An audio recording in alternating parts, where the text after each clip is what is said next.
여러분 안녕하십니까? 광주 MBC 뉴스투데이 시작합니다. 먼저 오늘의 주요 뉴스입니다. 전남방직 일신방직 부지에 더현대 광주가 들어서는 계획과는 별개로 광주의 복합 쇼핑몰 건립이 추진됩니다. 이 사업은 광주시가 아니라 국가가 주도하는 방식입니다. 홀로 사는 노인이나 저소득층 어르신들에게 음식과 물품을 나누는 마을 곳간이 많은 주민들의 참여로 훈훈한 마음을 전하고 있습니다. 새롭게 출범하는 9대 광주시의회가 젊고 전문성 있는 의원들이 포진해 있지만 민주당 일색에 경험 부족이라는 점 때문에 걱정도 나오고 있습니다. 기아 타이거즈가 8연패 이후 3연승을 하며 올스타전 이후 상위권 도약의 발판을 마련할지 관심을 모으고 있습니다. 현대백화점 그룹이 광주의 복합 쇼핑몰 건립을 추진한다는 소식 전해드렸는데요. 이와는 별개로 광주시는 복합 쇼핑몰 조성 사업을 국가가 주도하는 방식으로 추진한다는 계획입니다. 어떤 차이가 있는지 김영창 기자가 설명해 드립니다. 최근 현대백화점 그룹 등 대기업 유통업체들이 잇따라 뛰어들면서 진출 경쟁이 본격화된 광주 복합 쇼핑몰 사업. 강기정 광주시장은 윤석열 대통령의 공약인 만큼 국가가 주도하는 방식으로 추진돼야 한다는 입장입니다. 정부가 주도해 행정적인 절차를 간소화하고 도시문화관광 인프라 조성과 소상공인 지원 등에도 정부가 적극 참여하는 것이 국가 주도형 쇼핑몰의 핵심입니다. 환경 영향평가 등 최소 1, 2년이 걸리는 각종 행정 절차를 원스톱으로 진행하고 쇼핑몰 주변의 인프라 확충을 위해서도 정부의 참여를 끌어내야 한다는 취지입니다.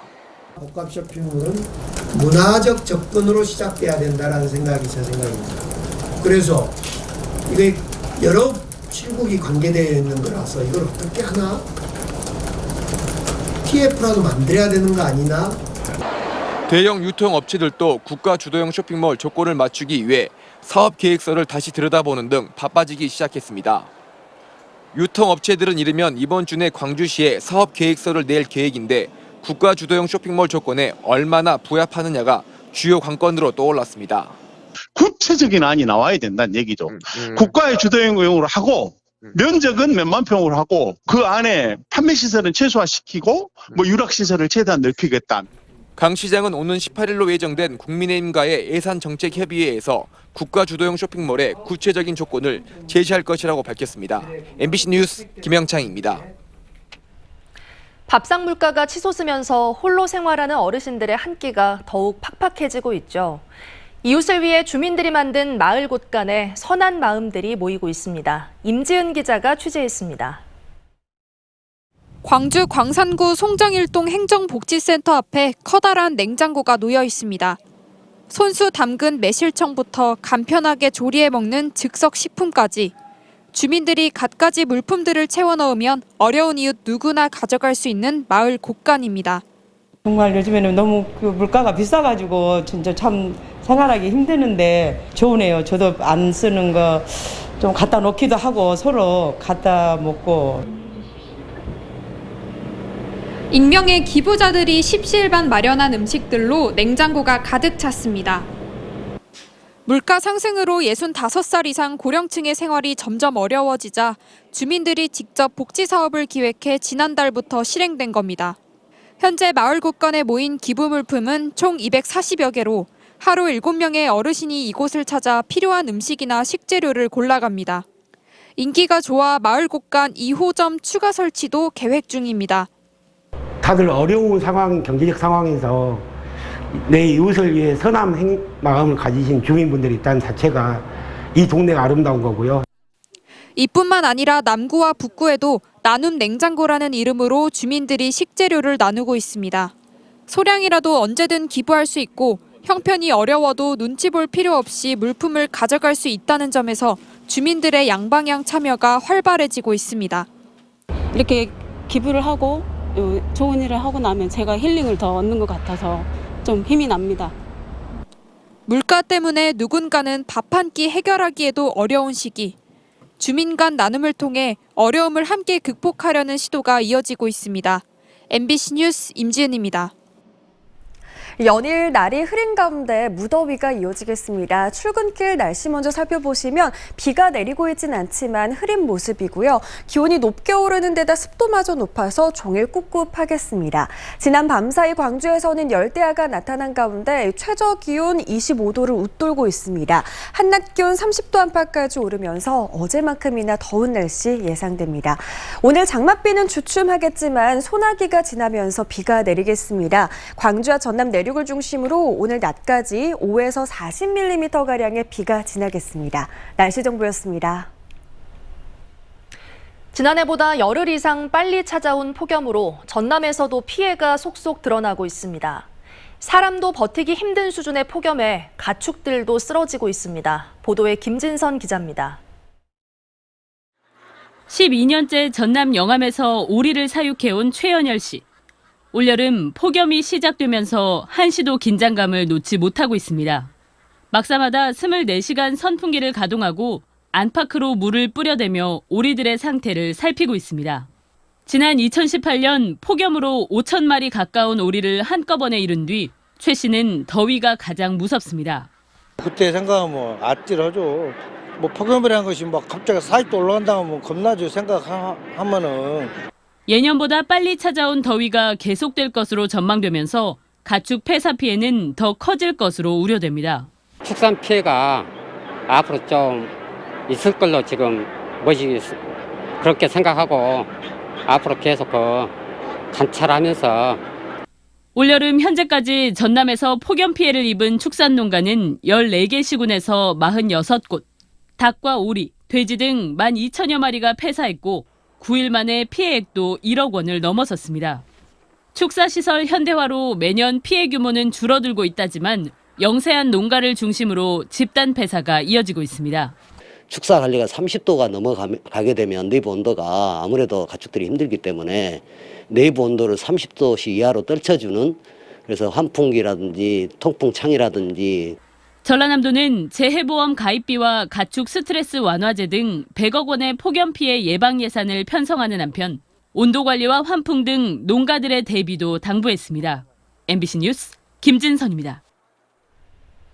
광주 전남 시민단체가 원자력 안전 위원들의 문제 지적이 있었음에도 재가동 절차에 들어간 한빛 원전 4호기의 진상조사를 촉구했습니다. 한빛 핵발전소 대응 호남권 공동행동은 성명을 내고 경납 건물 상세 조사 없이 공극이 없을 것이라 가정한 구조 건전성 평가 내용이 문제가 있다는 원안 위원들의 지적에도 불구하고 한빛 4호기가 사실상 재가동 절차에 들어갔다며 비판했습니다. 또 단체는 한빛 4호기에 대한 제대로 된 조사를 통해 우려가 해소돼야 한다며 안전성 확보가 어렵다면 설계 수명과 관계없이 가동을 중단해야 한다고 주장했습니다. 광주 시민단체가 입시 채용 비리 의혹으로 경찰 수사를 받고 있는 조선대학교 교수 2명을 업무에서 배제하라고 촉구했습니다. 참여자치 21은 성명을 내고 증거인멸과 내부 고발자들의 2차 피해를 막기 위해선 입시 채용 비리 의혹으로 경찰 수사를 받고 있는 조선대학교 무용학과 교수 2명을 업무에서 배제해야 한다고 주장했습니다. 앞서 조선대 무용학과 교수 2명은 각각 부정청탁금지법 위반 혐의와 배임수재 업무방해 혐의로 입건됐습니다. 더불어민주당이 비위 의혹을 받는 소속 전현직 광주시 의원들에 대한 징계 절차에 착수했습니다. 민주당 광주시당은 오는 13일 윤리심판위원회를 열고 박미정 의원과 최영환 의원에 대한 징계 여부를 논의할 예정입니다. 시당은 당사자들의 입장을 듣고 징계 여부를 결정할 방침입니다. 박미정 의원은 전직 보좌관에게 최저임금법을 위반했다는 이유로 피소됐고 최영환 의원은 금품 비위 혐의로 입건되자 해외로 도피한 상태입니다.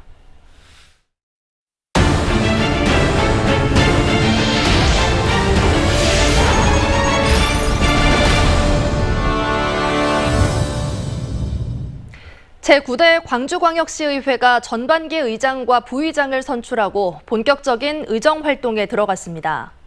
역대 의회보다 젊고 전문성도 있지만 민주당 일색에다 의정 경험도 상대적으로 적어 우려의 목소리가 나오고 있습니다. 한신구 기자의 보도입니다. 광주시의회 9대 전반기 의장에 재선의 정무창 의원이 선출됐습니다. 또 부의장에는 심철희, 이기순 의원이 각각 뽑혔습니다. 전체 23명 의원의 평균 연령은 47살. 역대 광주시의회 가운데 가장 젊고 환경과 시민단체 출신도 다수 포함돼서 역동적이고 의욕적인 의정활동이 기대되고 있습니다. 광주 발전을 위한 고민을 함께하겠다는 약속을 드립니다. 무엇보다 할 말하고 할 일 제대로 하는 그러한 용기 있는 의회 의원이 될 수 있도록 노력하겠습니다. 그렇지만 이번 9대 의회 역시 민주당 출신이 22명으로 사실상 일당 독점. 여기에다 의정 경험이 부족한 초선 의원이 16명으로 3분의 1을 넘습니다. 그렇지만 지난 의회까지 의정활동을 도왔던 시간선택제 공무원이나 사설보좌관은 감사 지적과 횡령 논란 등으로 사실상 활용할 수 없게 됐습니다. 그나마 5명의 정책지원관이 의정활동을 지원할 예정이지만 의원 정수에 비해서 턱없이 부족한 상황. 시민을 대변하고 집행부를 견제 감시하는 의회 본연의 역할에 소홀할 수 있다는 우려가 제기되는 이유입니다. 이제 9대 광주광역시의회는 시민들의 기대와 눈높이에 맞게 더욱 혁신하면서 새로운 의회로 거듭나야 합니다. 지난 8대 광주시의회는 뇌물수수 의혹으로 시의원의 해외 도피, 불법 수의계약과 공직선거법 위반, 보좌관 급여 착복, 음주운전 등으로 구설이 끊이질 않았습니다. 상대적으로 젊어진 9대 의회가 달라진 모습으로 새로운 의회상을 그려낼 수 있을지 기대와 우려가 교차하고 있습니다. MBC 뉴스 한신구입니다. 무안 도리포 해상에 정박해 있던 1,200톤급 준설선이 침수되면서 기름이 바다로 유출됐습니다. 사고가 난 배는 3년 넘게 해상에 방치돼 있어 어민들이 치워달라는 민원을 수차례 제기해왔는데 결국 사고가 난 겁니다. 해경의 방제 작업도 허술했습니다. 박종호 기자가 취재했습니다. 육지에서 300m가량 떨어진 무안 해제면 도리포 해상입니다. 1286톤급 선박 한 척이 우연으로 기운 채 물에 잠겨 있습니다.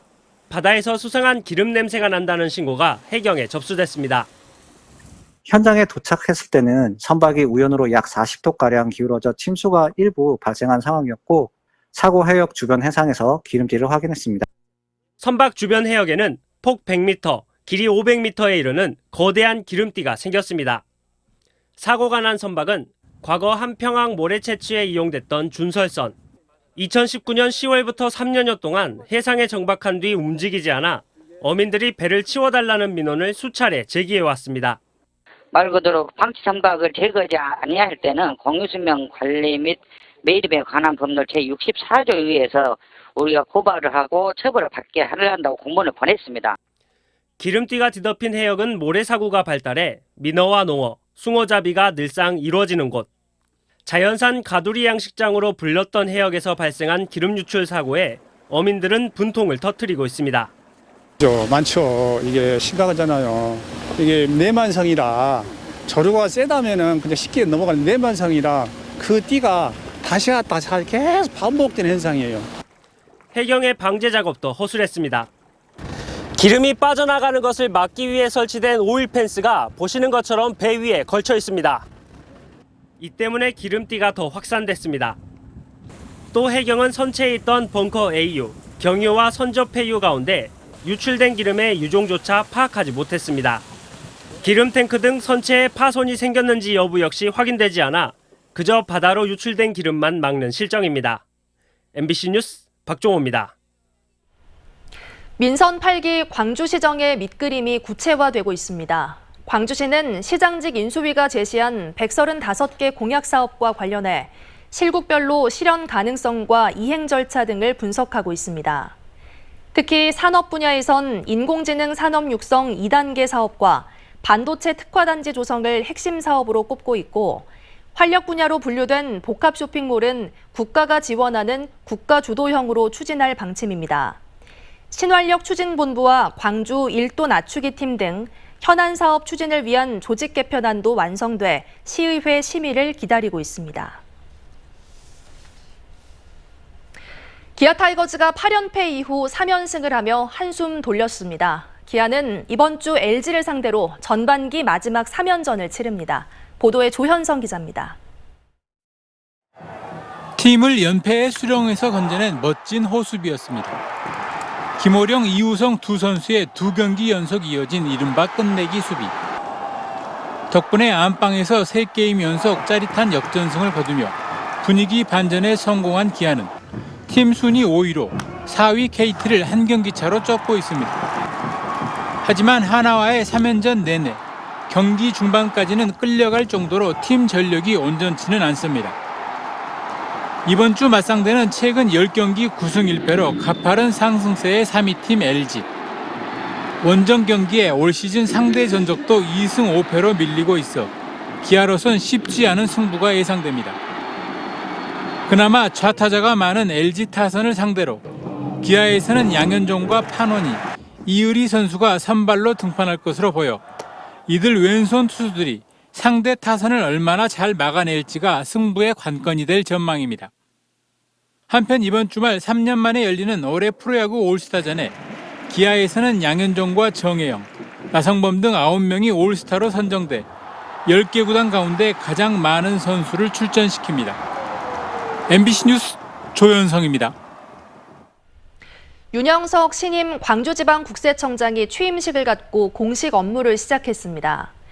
윤영석 광주국세청장은 취임사에서 악의적인 탈세 행위에는 엄정하게 대응하되 자영업자와 소상공인 등 성실한 납세자에 대해서는 생업에 전념할 수 있도록 세무 부담을 최소화하는 등 선제적인 세정 지원을 하겠다고 밝혔습니다. 윤영석 청장은 행정고시를 통해 공직에 입문한 뒤 서울청 송무국장과 국세청 정보화 관리관 등을 지냈습니다. 강기정 광주시장이 지역발전 공약이 채택될 수 있도록 민주당 전당대회를 적극 활용하기로 했습니다. 강 시장은 기자간담회에서 민주당 대표와 최고위원 후보들에게 지역의 현안과 발전 공약을 제시하고 채택되는 일에 온 힘을 기울여야 한다고 강조했습니다. 또 당대표 선거에 출마한 후보들에게 지역 공약에 대해서 구체적으로 설명할 것이라며 오는 18일 예정된 국민의힘과의 예산당정 협의를 여는 등 여의도 정치를 충분히 활용할 것이라고 덧붙였습니다. 한평군 엑스포공원 정문에 호남가 가사를 새긴 노래비가 제막됐습니다. 호남가 노래비 추진위원회는 최근 한평 엑스포공원 쌈지공원에 한평 천지로 시작하는 호남가 429글자를 새긴 가로 4.2m, 높이 2.2m의 비석을 세웠습니다. 사업비 5천만 원이 소요된 노래비는 한평 출신 향우들이 모금했고 비문은 한평 출신 금초 정광주 서예가가 썼습니다. 탄소 중립을 선도할 이산화탄소 포집 활용기술 실증지원센터가 오는 2026년까지 여수에 들어섭니다. 전남도와 여수시는 산업통상자원부의 산업혁신기반구축사업 공모에 선정돼 2026년까지 280억 원의 예산을 들여 이산화탄소 포집 활용기술 실증지원센터를 구축할 계획입니다. 또 이를 통해 국내 최대 석유화학단지 등이 있는 광양만권이 탄소 중립 기술 상용화의 중심지가 될 것이라고 밝혔습니다. 전남도는 특히 전남의 주력 산업인 석유화학, 철강산업이 도내 전체 온실가스 배출량의 81%를 차지하기 때문에 2050 탄소 중립 실현을 위해서는 탄소 저감형 기술 개발과 탄소 중립형 신산업 전환 등 전면적인 혁신이 필요하다고 덧붙였습니다. 연일 날이 흐린 가운데 무더위는 계속되겠습니다. 오늘 출근길 비가 내리고 있진 않지만 날이 흐린 모습이고요. 기온이 높게 오르는 가운데 습도마저 높아서 종일 꿉꿉한 날씨 예상됩니다. 지난 밤사이 광주에서는 열대야가 나타났습니다. 최저기온 이미 26도 안팎까지 올라 있고요. 한낮 기온 30도 안팎까지 오르면서 어제만큼이나 더운 날씨 예상됩니다. 오늘 장맛비는 쉬어가겠지만 갑작스러운 소나기가 쏟아질 수 있겠습니다. 오늘 낮까지 광주와 전남 내륙을 중심으로 5에서 40mm가량의 비가 내리겠습니다. 대부분 지역에서 열대야가 나타났습니다. 영광과 장성의 현재 기온 25도 안팎 보이고 있고요. 한낮 기온 대부분 지역에서 30도를 웃돌면서 덥겠습니다. 목포의 낮 기온 30도, 무안과 해남의 한낮 기온 31도 보이겠습니다. 구리의 한낮 기온 30도로 예상되고요. 순천과 서울과 광양의 낮 기온 29도 안팎 보이겠습니다. 바다의 물결은 전해상에서 최고 1.5m 안팎으로 조금 높게 일겠습니다. 수요일인 내일 장맛비가 내리겠고요. 낮 기온은 30도를 밑돌겠습니다. 날씨 정보였습니다. 이상으로 뉴스 마칩니다. 함께해 주신 여러분 고맙습니다.